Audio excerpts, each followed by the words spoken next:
Hello and welcome to my channel. In this video I'm going to be talking about clear gesso as a surface for pastel drawing, and I'm going to do a demonstration of landscape in pastel with this lovely tall pine tree. So first I want to say a few words about why you would want to use clear gesso, what it is and how it is used.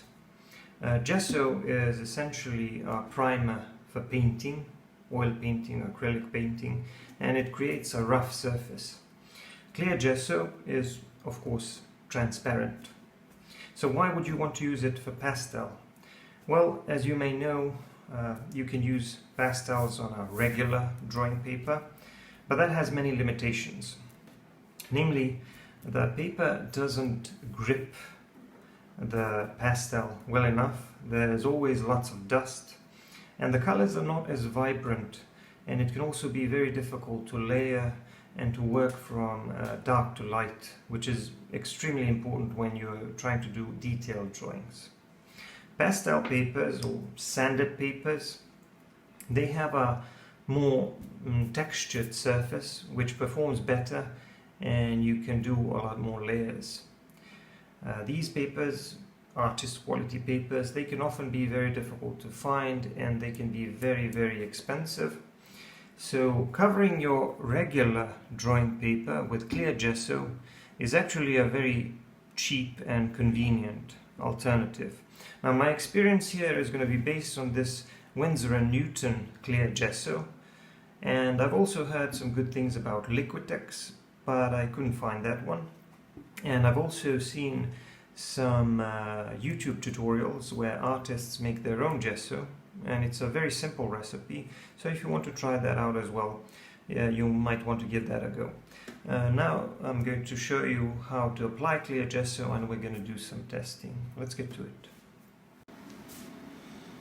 Alright, I'm going to prepare this paper for pastel drawing using this clear gesso. It's a Windsor and Newton clear gesso, and the paper is about 200 GSM, so slightly thicker paper, but still a regular drawing paper.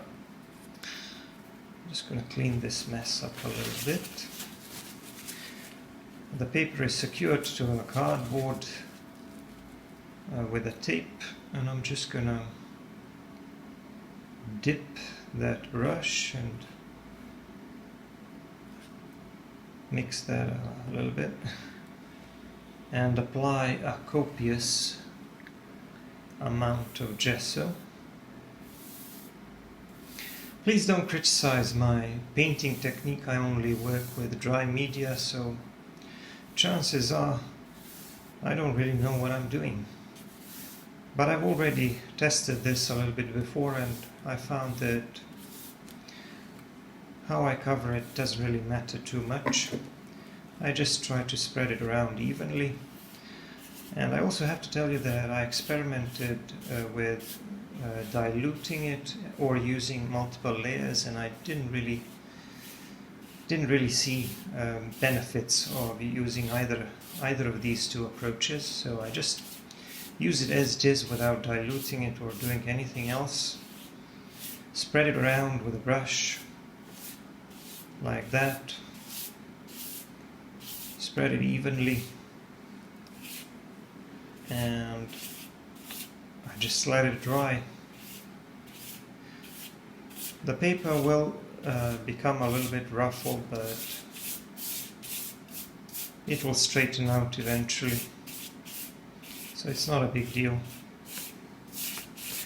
When it dries completely clear and transparent. If you're having trouble knowing where you've spread it on white paper, you just look at it under an angle and you'll see which parts of the paper are wet. So that's it.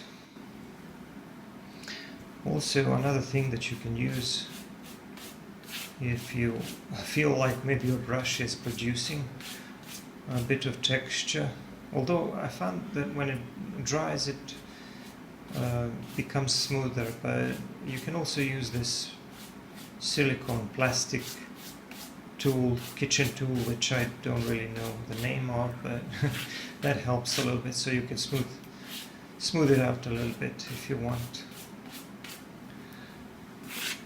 Anything to spread it evenly. And that's basically it. So now that it's done, I'm just gonna let it dry, and then we're gonna do some testing, and we're gonna get to work. So here it is once it's dried off. It feels kind of coarse, and not exactly like sandpaper, but kind of similar. Definitely more textured than a regular paper.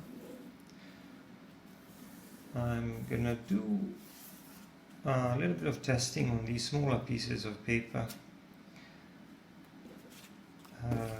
If you want to get right to the main drawing, you can skip ahead, but I just wanted to show you a little bit how working on clear gesso feels, and I tested both pastels and colored pencils because I wanted to see how well they perform. Now when I try soft pastels, I am getting a bit of texture at first, but it can be blended in, and there's actually very little residue. There's nothing to blow off, so the surface does grip the pastel very well.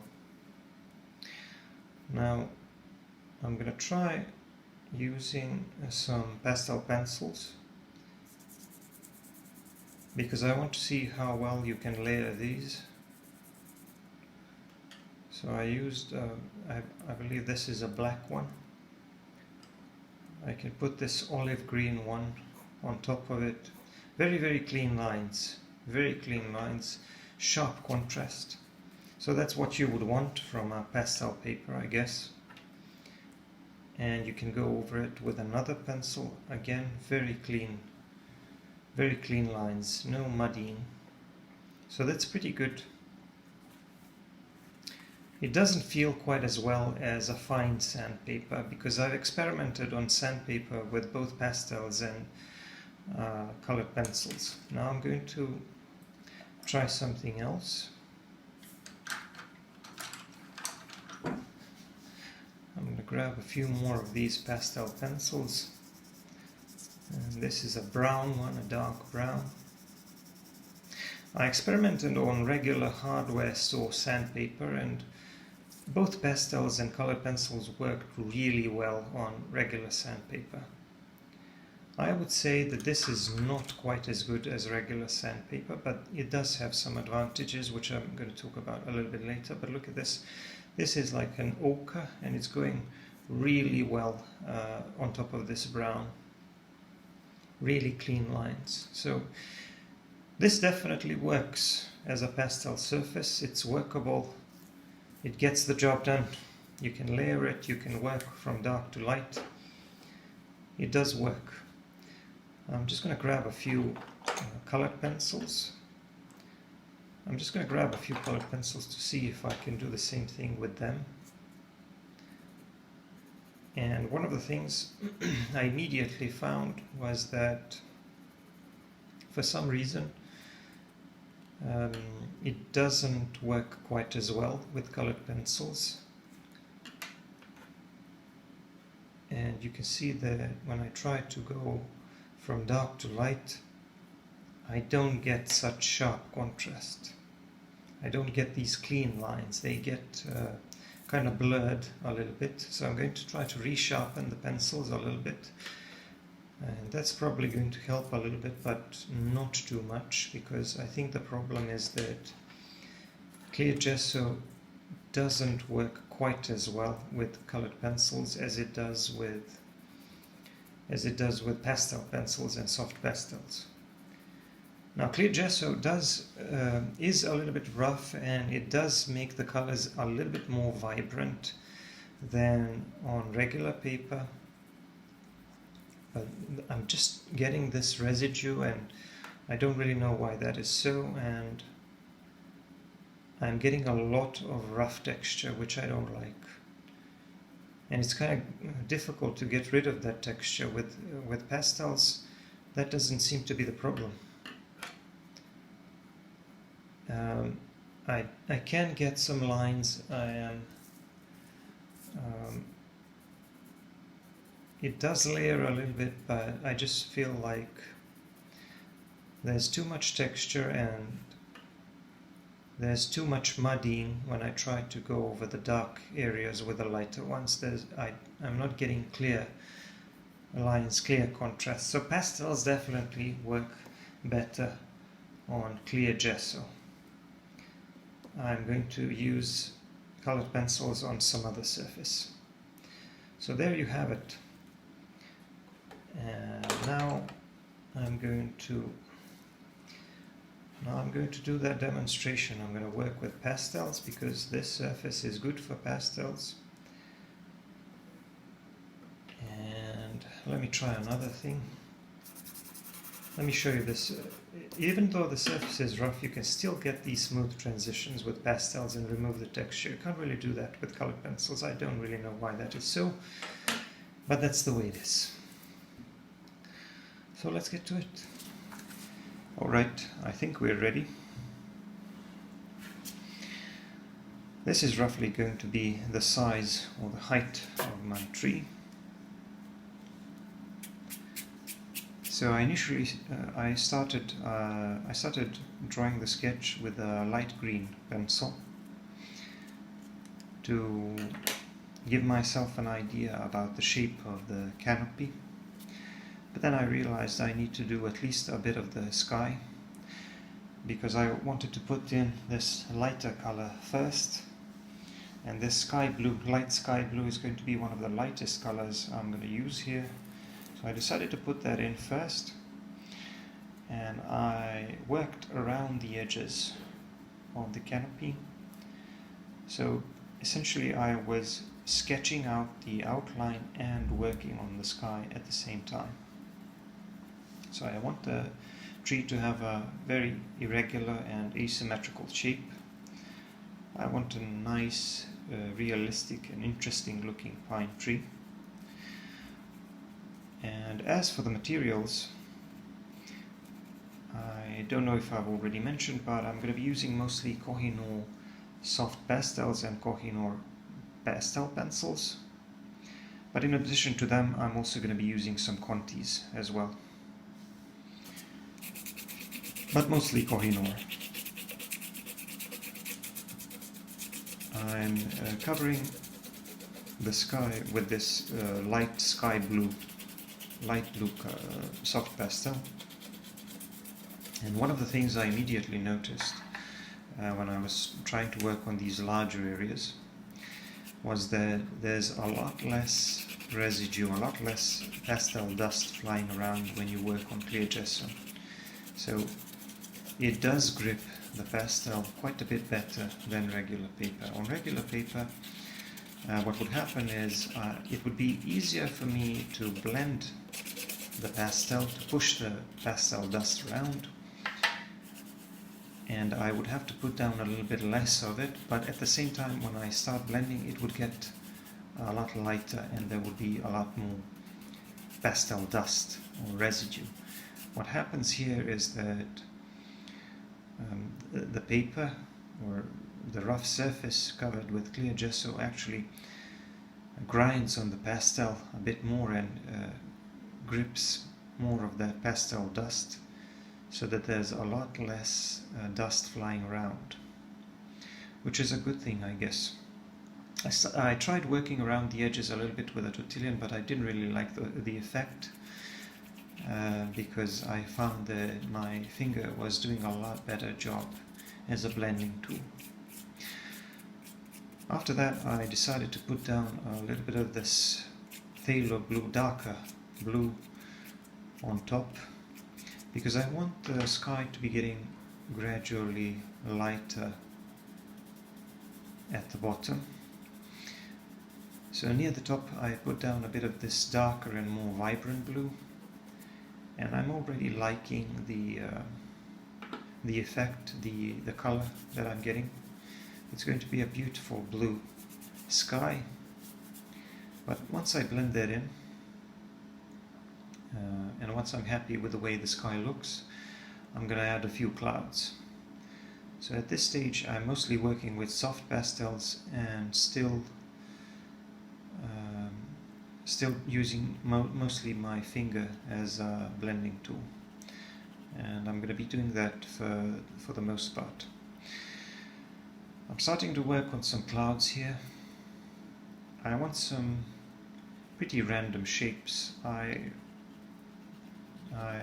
don't want a very cloudy, overcast sky or anything like that. I just want some light clouds. I want it to look like a beautiful sunny day with just a few clouds here and there. So first I'm adding a bit of this white soft pastel, and once again these are Koh-i-Noor pastels.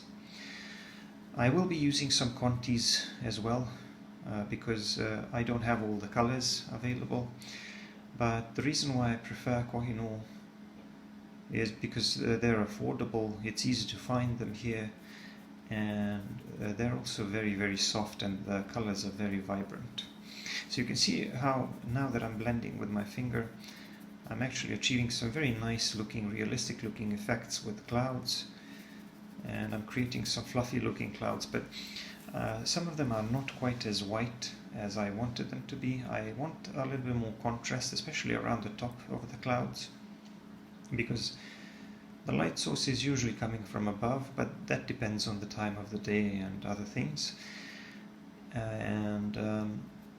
I want this top part of the clouds to be a little bit lighter and to stand out against the background with a little bit more contrast. And I also want to add a bit more structure and shape to those clouds so that they look a bit more three-dimensional. So I'm adding some lighter areas and trying to add a bit of volume and depth to those clouds, because clouds are three-dimensional objects, and they need to be shaded as well. There needs to be a range of value there so that we can perceive them as three-dimensional. And I also worked around the edges a little bit to fluff them up and to make those edges irregular. So basically I try to create some nice random but realistic looking fluffy clouds. I also tried adding some other tones, some other blues, just to make the sky a bit more interesting, but I realized that I was already pretty happy with the way things were going, and I was pretty satisfied with the appearance of the clouds.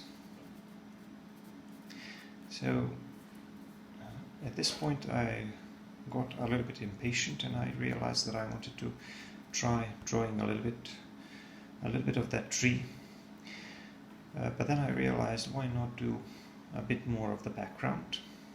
So I decided to add a bit more of this light blue pastel around those areas where which are not going to be obscured by the canopy of the tree.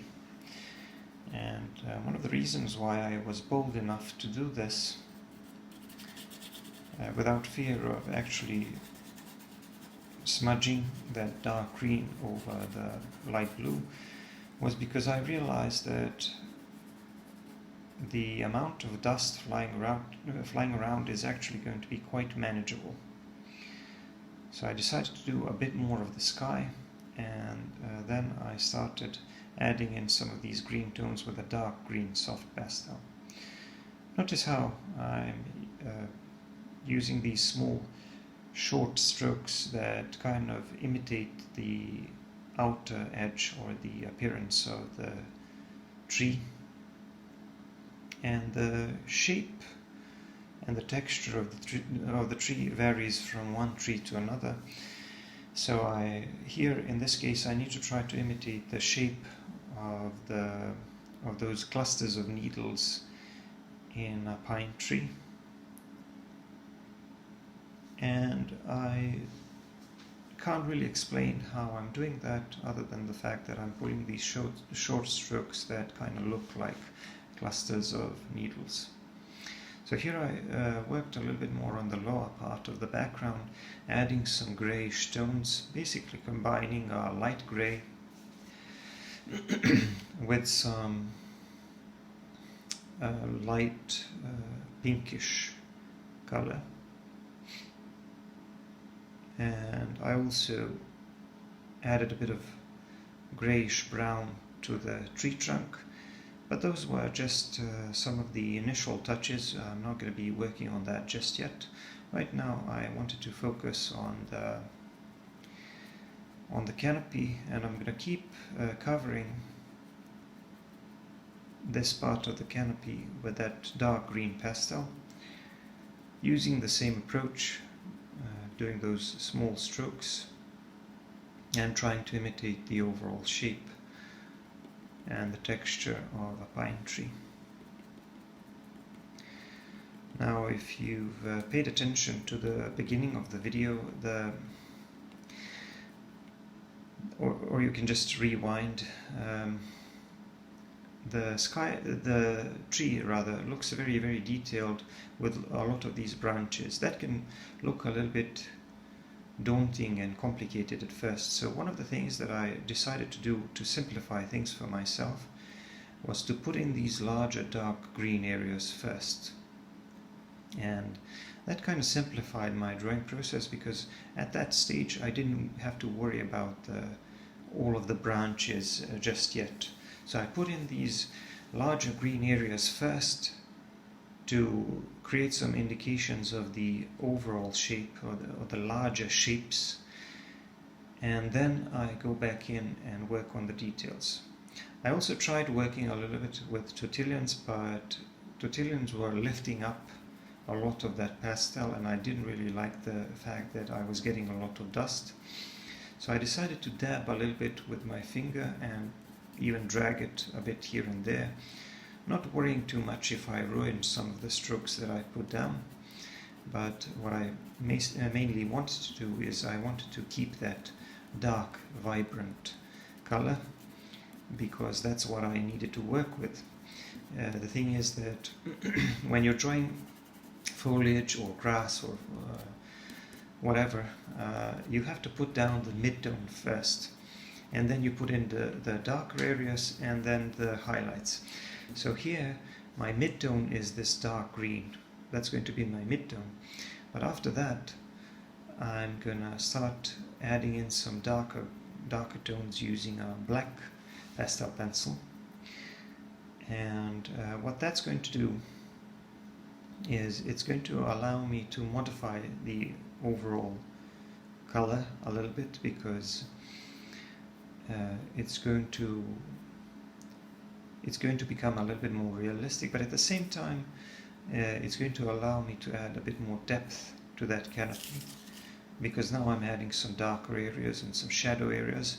But it's also going to make the canopy a lot more interesting, because there's going to be a lot more texture there now, with a mixture of those green and black details. And you can see that while I'm doing that, I'm also adding some indications of branches, some of these smaller branches in between these clusters of needles. So I've done a lot of videos on how to draw trees, and I have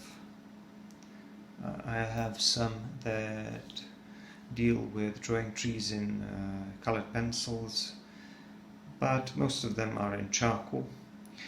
But some of the general rules are the same. What you need to try to do is you need to try to achieve a feeling of volume and depth in your canopy, and that's why you need this range of value. And here I'm doing it basically with 3 different colors: the dark green that I put down as my base color or mid-tone, the black that I'm using for shadows, and of course this light green that I'm working with now, which is what I'm using for the highlights. I'm especially using that around the edges and on the top part of each and every one of those clusters. And what that does is it makes everything look more three-dimensional. Now, After I complete that process, I sometimes go back in and add a few touches of that light blue soft pastel in between the green and dark areas, so that it looks like the sky is coming through the canopy, like the canopy is not obscuring all of the sky. And I'm putting these small strokes with a lighter green pencil, trying to add more depth and volume. So basically what it does, it achieves that effect, like some of those clusters are sticking out of the canopy and are getting more light from the light source, while some other parts of that canopy are deeper in there, closer to the tree trunk and in the shadow, and that's why they're darker. So with this range of value and with those three colors, I am achieving a nice three-dimensional look. The top part of the tree is already starting to look very three-dimensional and realistic, but I still have a lot of work to do because it's going to be a large tree and it's going to be covering the better part of the paper. And as you can see, as I'm adding that texture and as I'm adding those shadow areas, at the same time I'm adding some of these smaller branches in between those clusters of needles, kind of connecting different parts of the canopy so that it all makes a little bit more sense and that it all looks a bit more realistic. And then what I like to do is I like to go back in with a blue pastel in between those branches and just add a few of those lighter areas of lighter blue, so that it looks like we can see some of the sky through those branches. And the reason why I can do that is because this texture is allowing me to layer the pastels a bit more than I would be able to do on regular paper. Now don't misunderstand me, you can still layer a little bit on regular paper, especially when you're working with soft pastels.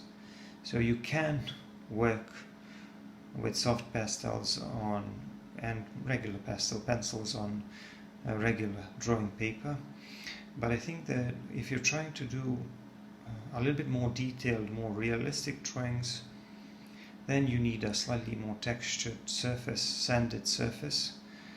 And this clear gesso, as far as I can tell so far, does a pretty good job with pastel pencils, even though I definitely think that it's not as good as sandpaper. So it gets the job done, but it could be better in my opinion. Now in those parts where the tree trunk is visible, we're going to have some darker areas just under those clusters of needles, because there's going to be some shadow there, and then there's going to be some lighter areas where more of the light is coming through the canopy. So this variation in the amount of shadow and light will make the tree trunk look more realistic, and it will make the overall appearance of the tree more realistic, because it will look like some parts of those clusters of needles are sticking out, and the branches are sticking out, and they're casting a bit of shadow over the tree trunk. So here I'm adding some more branches on this left side of the tree trunk, and what you want to do when you're drawing coniferous trees like this one, you want to add some variation to the shape. So this is especially the case when you're drawing pine trees, because in some parts of the canopy of the pine tree the foliage can be quite dense, almost opaque, while in others you can see through a lot of those clusters, and there can be a lot of those bare branches where there's not that many needles.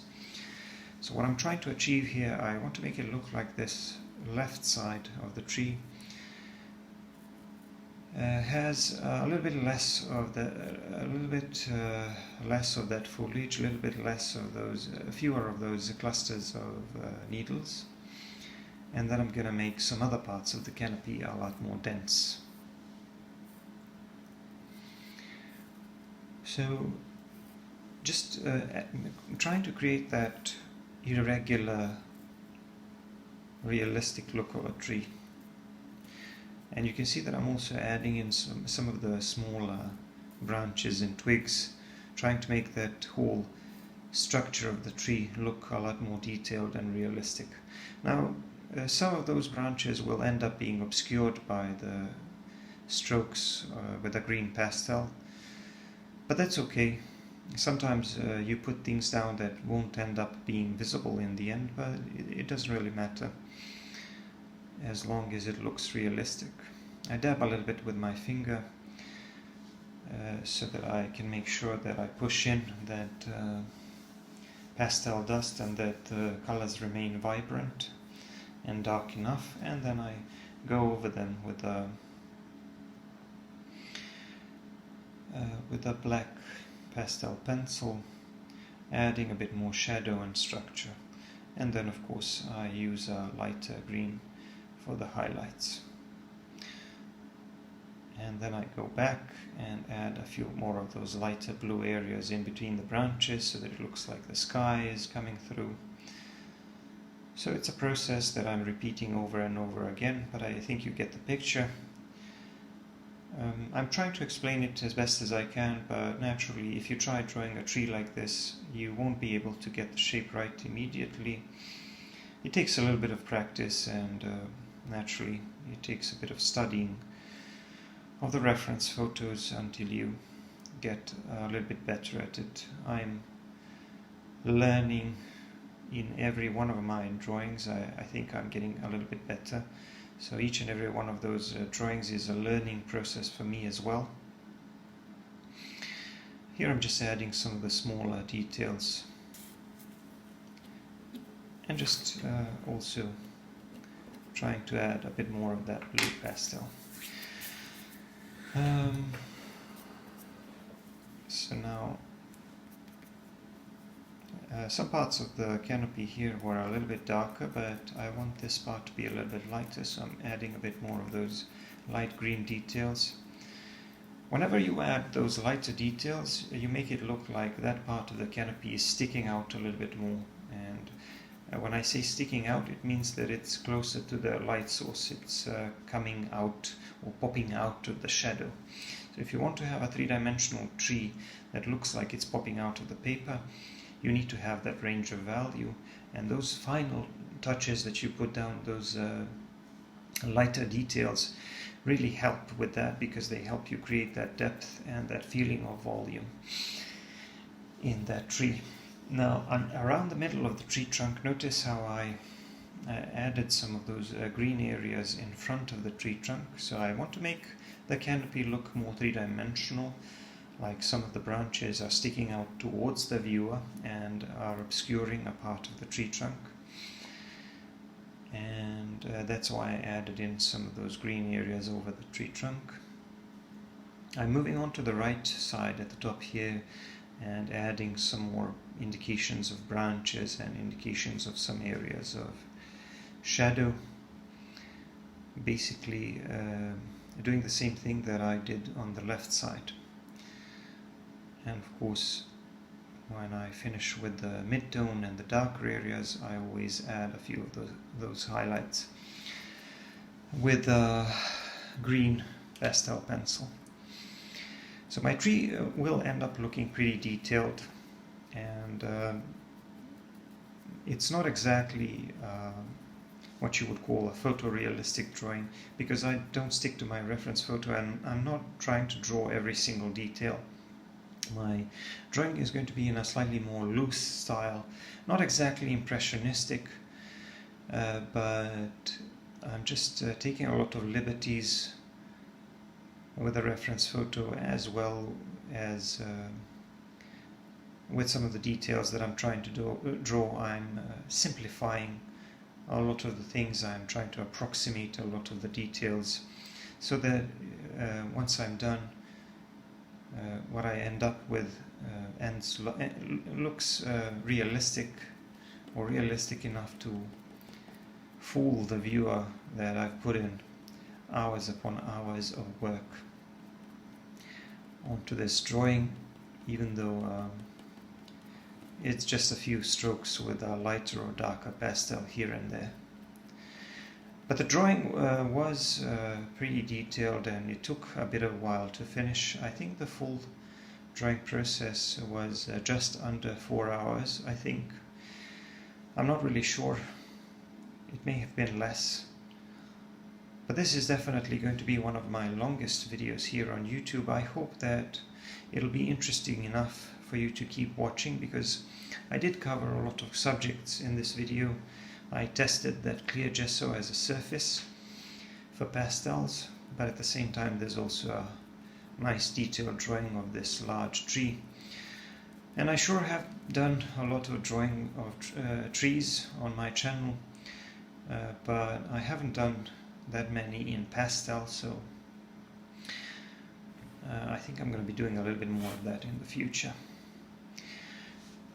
I'm trying to figure out what to do with the background here. I didn't really like the shape of this slope behind the tree, so I tried to lift up a little bit using the using the kneaded eraser, and I tried adding some bluish tones in the distance, like some mountains in the distance,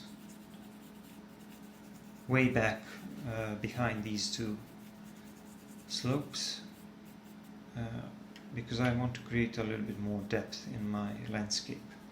So I'm not really sure how that looks right now, but I'm going to be adding some stuff over that, or in front of that rather, so it doesn't really matter that much. But the thing is that when you look into the distance, things get a lot less defined and a little bit more bluish because of the atmospheric effect. And that was kind of the effect that I was going for. I added a few more clouds here on the right side as well before I continue working on the canopy. So I just did a little bit of work here on the background, just trying to figure out what to do with it. And as you can see, I made the lower part of the sky near the horizon a little bit lighter, because I wanted to become a little bit lighter, but I also want the colors to become a little bit cooler as you go down nearer the horizon. Anyway, back to working on the canopy. Just adding those shadow areas. I want to define this cluster here, which is bulging out, and in order for me to make it look like one part of the tree is bulging out, I need to shade whatever is behind it and add a bit more value so that I can kind of push that back. And once I draw the highlights on the cluster that I'm working on right now, it will appear like it's sticking out. So it's all about using a range of value to define shape and to break up that canopy into segments, because you can't just draw something that would look like a lollipop, a brown stick and a bit of green on top of that. You need to break up that green area into segments, because those segments actually form around the larger boughs or the larger branches on the tree. And that's essentially what the structure of the tree looks like. So I'm gonna keep doing the same thing that I did on the left, trying to make sure that my right side of the tree is just as detailed and just as realistic as the one on the left, but at the same time I don't want it to look symmetrical, so I'm trying to add as much of the variation as possible. You can see that in the top right part here I added a darker area, a shadow area, like for example that cluster of needles is kind of deeper inside the canopy, behind the ones in the front. So by creating those dark areas, I'm making it look like some parts of that canopy are further away from the viewer. And one of the things I like to do is go back in and just add some more touches of even darker value here and there, so that I can really add a bit of that extra depth. The pencils that I'm using to create highlights are basically two light green pencils. I'm using this Gioconda light green most of the time, but the other pencil that I'm using is Conte a Paris yellowish green, which is, I think, even lighter and even brighter than this one, but it also introduces some of those yellowish tones, and I wanted to use that one as well, not so much because the highlights would be brighter, but also because I wanted to introduce those warmer tones. I thought that the tree that was dominated too much by those cooler tones, so I wanted some warmer tones in there as well. And like I said, there is no specific reason why I'm using these particular brands. You can use any type of soft pastels or pastel pencils, but I generally prefer Koh-i-Noor because they're really affordable and they're really soft, and the colors are very vibrant, so they're very good for landscapes, and I imagine they would be very good for wildlife as well. Now, this drawing obviously is a landscape, but as a part of my testing process for clear gesso, I'm planning to do another drawing, and that's probably going to be wildlife, because I want to test clear gesso with something even more detailed that requires a little bit more accuracy, because here I can draw with a very, very loose style. I don't really have to pay much attention to my reference photo other than the overall shape of the tree. But I'm going to try to test clear gesso in those situations where I need slightly cleaner, more accurate lines, and I'm thinking that this surface is probably a bit more suitable for landscapes like this one. But I do love drawing landscapes, so that clear gesso that I bought is not going to go to waste, even though I think it was not very expensive, so it's not a problem. It definitely more affordable using a clear gesso and creating your own pastel paper than buying artist quality sanded paper, even though I imagine that high quality sanded papers like Pastel Matte and UArt and some others are probably of better quality than this. But like I said, this gets the job done, and that's the most important thing. So I've already done about 2/3 of that canopy, or maybe even more, and I'm just putting down some of the finishing touches on those green areas, adding some of the highlights. But here and there I also add some darker parts of the canopy which are sticking out from the shadow. And as always, I go back and add those touches of light blue to make it look like the sky is visible from through the canopy. Here I'm going to add a few more details to the tree trunk and kind of fix the shape of the tree trunk, because I wasn't happy with the way that I initially sketched it out, because I wanted this lower part of the tree trunk to be a little bit narrower and also a little bit straighter. And I'm also adding some more of those branches growing out to the side. So it's going to be a very interesting looking tree with an interesting irregular shape, with a bit of these darker shadow areas near the bottom of the canopy.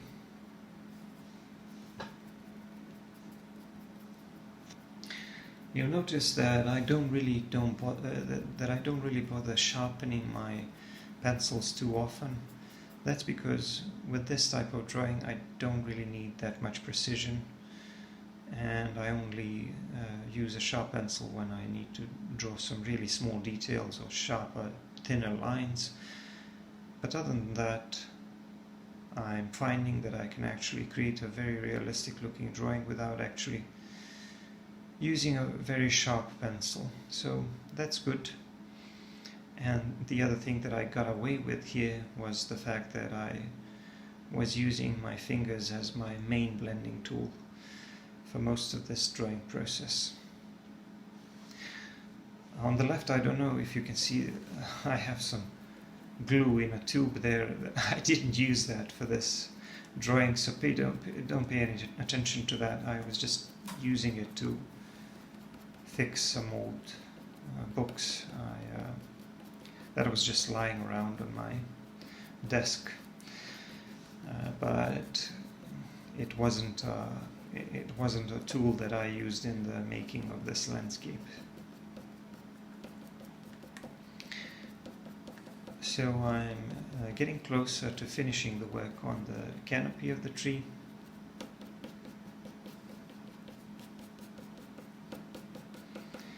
And just adding those dark green areas first.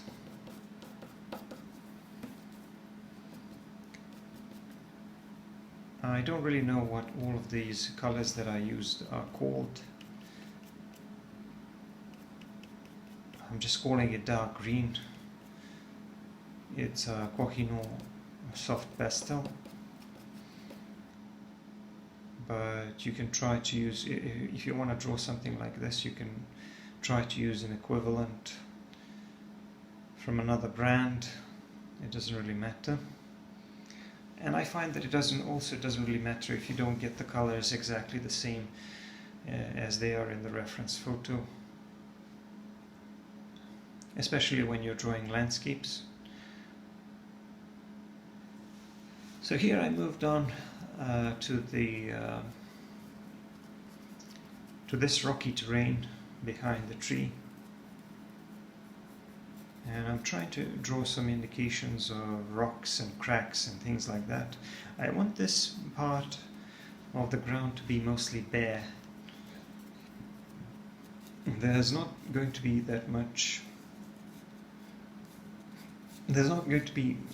grass and trees there. So I want it to look like a bare, rocky mountain with just a few trees here and there. And to get the color that I want, and I have a really limited number of colors, I should probably buy some more pastels. But to get the color that I want, I use a combination of grey and some light peach that I would normally use for some skin tones maybe, or something similar. But that helped me create a slightly warmer color that's not completely grey. But I do want it to look like rocky terrain.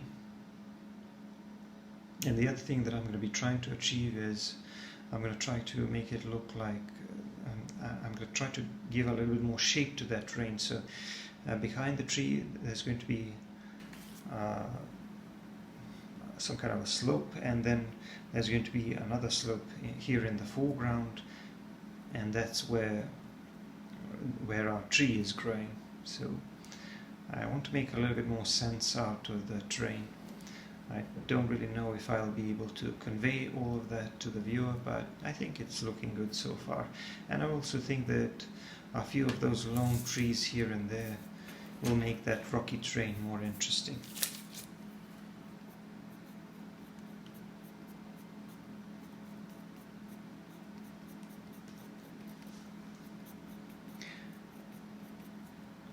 Putting down some finishing touches on this lower left part of the tree, of the canopy, and adding some highlights and some bluish areas there as well.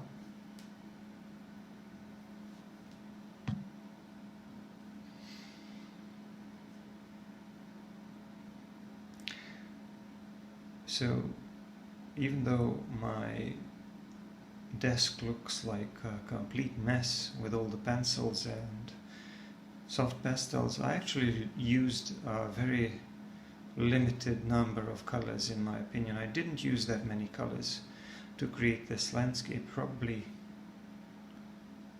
no more than 10, to be honest. So that's a manageable number of colors, and I probably could have used even fewer than that. Be that as it may, I'm just doing a little bit more refining on some of the shadow areas, both on the tree trunk and on some of the shadow parts of the canopy.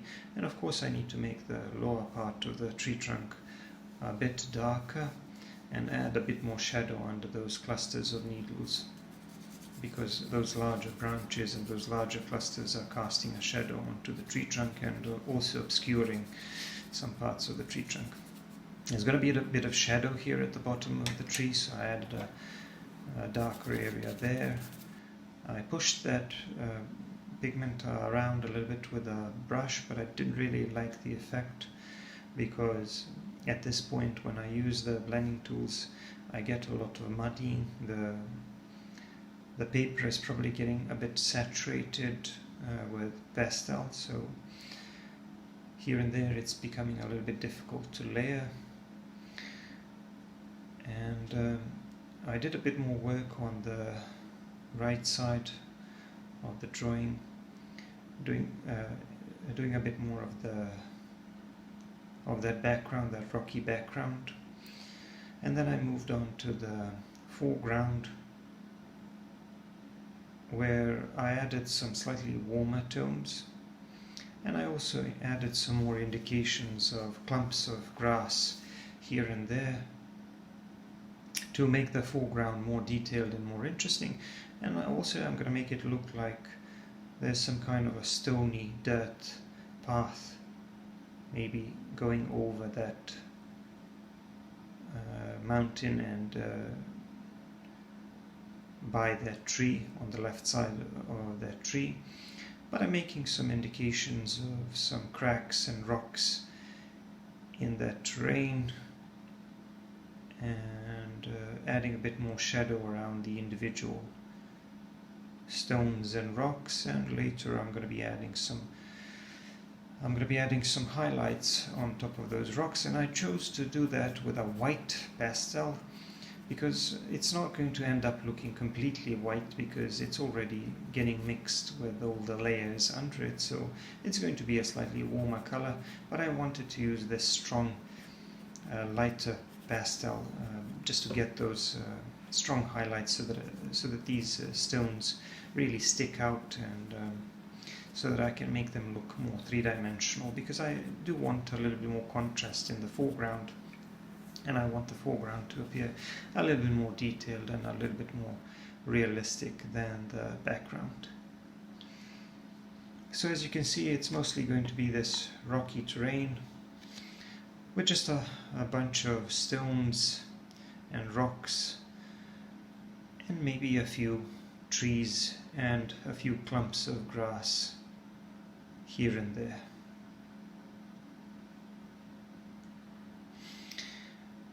So I'm just refining the appearance of the shadow area here, and adding a bit more value to the background so that I can define this slope in the foreground a little bit more, so that it can appear like it's really in front. And just adding some highlights to this grass, and basically putting down some of the finishing touches and adding some of the smaller details to my drawing. I hope you enjoyed this drawing process. It's almost done, and I hope that my testing of the use of clear gesso was useful to you. I think you should give it a go. Like I said, it gets the job done. I'm just going to remove this tape. So here it is. The drawing was sprayed with a little bit of fixative. I used two very light coats because fixative tends to change the appearance of pastel a little bit, so you can't use too much. The drawing is finished. I'm going to put down my signature in the lower right corner, and that's it.